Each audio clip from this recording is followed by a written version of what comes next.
ભાઈ કેવો લાગો એટલે બહુ જાડ્યો નહીં નું હું આવ્યો છો લે આમ જોજો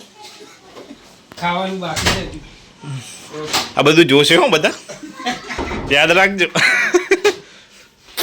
બીજું તો કઈ નહીં પ્રસંગ શાંતિથી પતી જાય મજા આવશે ઘૂમ ભડાકા બધું કરીએ ભાઈ બધું લાયા છે ભાઈ હવે આ કંઈક દેખાય છે કઈ દેખાય છે હા થોડુંક ફ્લેક્સ તો કરવું પડે ને આ લાલ દરવાજાની ઓલી નહીં આવતી એ છે હા ભાઈ એવું ખબર છે સારો લાગે ચલો ભાઈ તો રેડી છે ભાઈ મળીએ હવે એ આલા કુમાર નો છે